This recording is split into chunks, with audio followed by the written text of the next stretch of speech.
उठनी एकादशी के नाम से जाना जाता है। इस एकादशी को प्रबोधिनी एकादशी भी कहते हैं। इस एक व्रत के करने से व्रती को सहस्रों अश्वमेध और सैकड़ों राजसूयज्ञों का फल प्राप्त हो जाता है। इस व्रत के प्रभाव से उसे तीव्र पराक्रमी और यशस्वी पुत्र की प्राप्ति होती है। यह व्रत पापनाशक, पुण्यवर्धक तथा ज्ञानियों के लिए मुक्तिदायक सिद्ध होता है। इसके अनुष्ठान से भगवान को संतुष्ट करने वाला मनुष्य समस्त दिशाओं को अपने पुण्य के तेज से प्रकाशमान करता हुआ अंत में विष्णुधाम को प्राप्त करता है। यह भी कहा जाता है कि व्रती के घर में समस्त तीर्थ आकर निवास करते हैं। व्रत की रात्रि को जो मनुष्य जागरण करता है वह भूत, भविष्य और वर्तमान के 10,000 पीढ़ी को शीघ्र ही विष्णुलोक ले जाता है। जिस फल को ब्राह्मण अश्वमेध आदि यज्ञों से भी प्राप्त नहीं कर पाते, वह इस एकादशी के रात्रि जागरण मात्र से सुखपूर्वक पा लेते हैं। यहाँ तक कि सब तीर्थों का स्नान, उनके गोदान करने से भी वह फल नहीं मिल सकता जो इस रात्रि के जागरण से प्राप्त होता है। लोगों का विश्वास है कि जागरण से गोविंद भगवान मनुष्य के कायिक, मानसिक और वाचिक समस्त पापों को धो देते हैं। इस व्रत की कथा सुनने से जैसी प्रसन्नता मिलती है, वैसी प्रसन्नता न तो यज्ञों से और न ही दान आदि करने से मिलती है।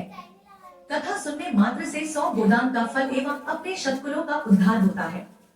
कथा करवाने वाले को समस्त पृथ्वी के दान करने का फल मिलता है। अब आइए श्रवण करते हैं देव उठनी एकादशी की कथा। एक राजा के राज्य में सभी लोग एकादशी का व्रत रखते थे। प्रजा तथा नौकर चाकरों से लेकर पशुओं तक को एकादशी के दिन अन्न नहीं दिया जाता था। एक दिन किसी दूसरे राज्य का एक व्यक्ति राजा के पास आकर बोला, महाराज कृपा करके मुझे नौकरी पर रख ले। तब राजा ने उसके सामने एक शर्त रखी कि ठीक है, तुम्हें नौकरी पर रख लेते हैं, किंतु रोज तो तुम्हें खाने को सब कुछ मिलेगा पर एकादशी को अन्न नहीं मिलेगा। उस व्यक्ति ने उस समय तो हाँ कर ली। कुछ दिन बीते तत्पश्चात एकादशी आई। एकादशी के दिन जब उसे फलाहार का सामान दिया गया तो वह राजा के सामने जाकर गिड़गिड़ाने लगा और बोला, महाराज इससे मेरा पेट नहीं भरेगा, मैं भूखा ही मर जाऊंगा, कृपया मुझे अन्न दे दो।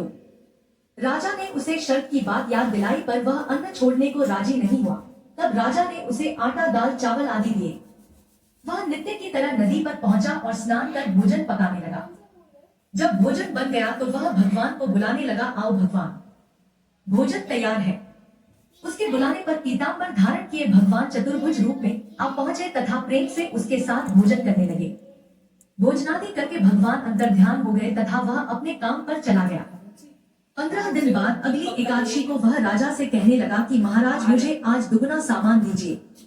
उस दिन तो मैं भूखा ही रह गया था। राजा ने कारण पूछा तो उसने बताया कि हमारे साथ भगवान भी खाते हैं, इसीलिए हम दोनों के लिए ये सामान पूरा नहीं होता।